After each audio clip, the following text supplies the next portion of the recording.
ओम नारायणाय नमः।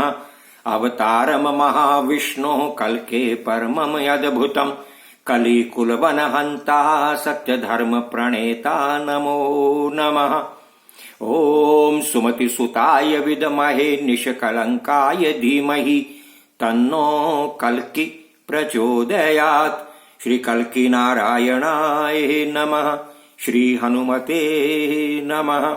भगवत भक्तों, जय श्री कल्कि। इससे पहले के एपिसोड में आपने श्रवण किया कि रमा जी ने गुरुदेव भगवान श्री परशुराम जी से पुत्र प्राप्ति का उपाय पूछा है। अब इससे आगे की कथा। सूत जी शौनकादि ऋषियों को श्री कल्कि जी की कथा सुनाते हुए कहने लगे, हे ऋषियों, भगवान परशुराम जी सनातन और चिरंजीवी हैं और उनके साथ ही अश्वत्थामा, बलि, व्यास, हनुमान, विभीषण और कृपाचार्य जी भी इस संसार में हर युग हर काल में विद्यमान रहते हैं। जब रमा जी ने उनसे पूछा तो जामदगन्य समाकर्ण्य रमाम ताम पुत्र गदिर्धिनी कल्केर्भिमतम बुद्ध्वाकार रुक्मणी व्रतम। जब रमा जी की पुत्र प्राप्ति की अभिलाषा को गुरुवर परशुराम जी ने देखा और कल्कि जी के अभिप्राय को जान गए तो उन्होंने पुत्र प्राप्ति हेतु रमा जी को रुक्मणी व्रत करने का विधान बताया है। इस व्रत के प्रभाव से रमा जी परम सौभाग्यवती और पुत्रवती हुई और सब प्रकार के सुख भोगने वाली चिरयौवना हुई। ये प्रसंग सुनकर के शौनकादि ऋषि कहने लगे, हे सूत जी, ये रुक्मणी व्रत कैसा है? इसका विधान कैसा है? इसका फल कैसे प्राप्त होता है? हे परम तत्वज्ञ, हमें यह भी बताइए कि क्या इससे पूर्व इस श्रेष्ठ व्रत को किसी ने किया है? सूत जी कहने लगे, हे श्रेष्ठ विप्रो, मैं तुम्हें ये सारी कथा श्रवण कराता हूं, इस व्रत का विधान भी बताता हूं। सुनिए। एक बार दैत्यराज वृषपर्वा की एक कन्या थी जिसका नाम था शर्मिष्ठा। एक समय वो सरोवर में स्नान करने के लिए गई और सरोवर के जल में अपनी सखियों सहित विहार करने लगी। उनकी सखियों में देवयानी भी थी। इसी समय शिव पार्वती उस ओर आए। शर्मिष्ठा और उसकी सखी देवयानी तथा अन्य सखियां उन्हें देख करके भयभीत हो गई, क्योंकि वो निर्वस्त्र होकर के सरोवर में स्नान कर रही थी। निर्वस्त्र स्नान करने के कारण वे अपने आप को अपराधी समझने लगी और वे तुरंत सरोवर से बाहर निकल करके आई और अपने अपने वस्त्र पहनने लगी। शीघ्रता के कारण देवयानी ने अपने वस्त्रों के धोखे से शर्मिष्ठा के वस्त्र पहन लिए।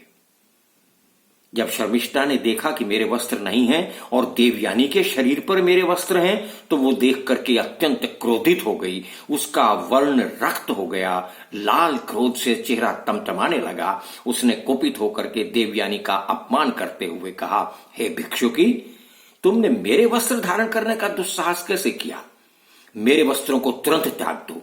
ऐसा कहकर सखियों सहित उस दानव कन्या शर्मिष्ठा ने देवयानी के शरीर से बलात् खींच करके अपने वस्त्र उतरवा लिए और क्रोध में भर करके देवयानी को उसके वस्त्रों से बांध करके समीप के ही एक कुएं में डाल दिया। शर्मिष्ठा सखियों सहित घर वापस आ गई। उधर कुएं में गिरी हुई देवयानी सहायता के लिए ऊंचे ऊंचे स्वर से पुकारने लगी। उसी समय नहुष के पुत्र राजा ययाति कुएं पर पहुंचे अपनी प्यास बुझाने के लिए। उन्होंने देखा कोई स्त्री कुएं में है, तो उन्होंने तुरंत उपाय करके देवयानी को ऊपर खींचा है और उसका हाथ पकड़कर उसे कुएं से बाहर निकाला है। वो लज्जा से मुख नीचा किए खड़ी रही। तब राजा ने अपने वस्त्र दे उसे निर्भय किया और पूछा है, हे वरानने, तुम कौन हो? देवयानी ने वस्त्रों से अपने बदन को ढककर लज्जा और भय से कहा, मैं शुक्राचार्य की पुत्री देवयानी हूं। इसके बाद उसने राजा ययाति को शर्मिष्ठा की सारी करतूत सुनाई।